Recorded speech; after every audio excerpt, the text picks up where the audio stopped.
If you've ever looked in the mirror and thought, I'm not pretty enough, smart enough, successful enough, this video will change everything. Because that voice in your head, the one constantly telling you you're falling short, it's not telling you the truth. And today we're going to silence it for good. Let's start with the truth. You weren't born feeling not enough. Think about it. When you were 5 years old, did you wake up worried about whether you were pretty enough, smart enough, successful enough compared to other 5-year-olds? Of course not. You just existed, unapologetically. So what happened? Society happened. A culture that profits from your insecurity happened. A world that taught you to measure your worth by impossible standards happened. Every day you're bombarded with 3,000 to 5,000 advertisements designed to make you feel incomplete. Social media shows you everyone's highlight reel while you're living your behind the scenes. You're comparing your rough draft to everyone else's final edit. But here's what nobody talks about. That feeling of not enough isn't actually about you being inadequate. It's about a system designed to keep you feeling that way. Your brain has something called a negativity bias.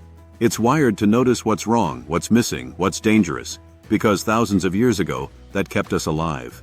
But in today's world, that same mechanism that once protected us from wild animals now protects us from feeling confident. Your brain literally thinks self-doubt is safer than self-love. Add to that the messages you received growing up. Maybe you were told to be humble, not to be full of yourself. Maybe love felt conditional, tied to your achievements, your behavior, your ability to make others proud. You learned that your worth was something you had to earn, rather than something you inherently possessed. And then there's comparison, the thief of joy.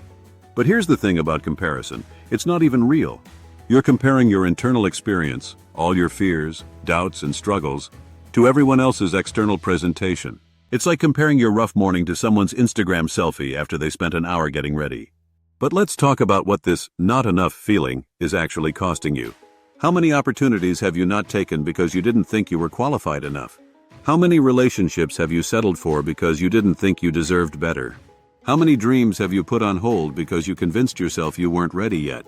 How much of your life have you spent trying to prove your worth instead of simply living from your worth? The not enough story isn't just making you feel bad, it's keeping you small. It's keeping you from the life you actually want to live. Here's what I want you to understand. You are not a project to be fixed. You are not a problem to be solved. You are a human being worthy of love, respect, and opportunity exactly as you are right now. Your worth is not determined by how you look compared to others, what you've achieved compared to others, how much money you make, whether you have it all figured out. How perfectly you perform. Your worth is inherent. It's not earned, it's given. It was yours the day you were born, and nothing you do or don't do can change that.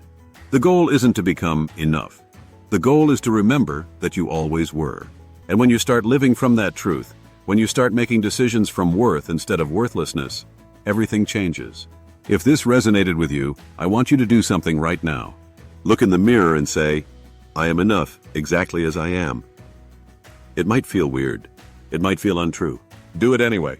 Start rewiring that voice. And if you're ready to dive deeper into the questions that matter, subscribe to The Deep End. Hit that notification bell because we're just getting started. Next time we're talking about people-pleasing and why being nice might actually be ruining your life. Until then, remember, you don't need to be more to be enough. You just need to be you.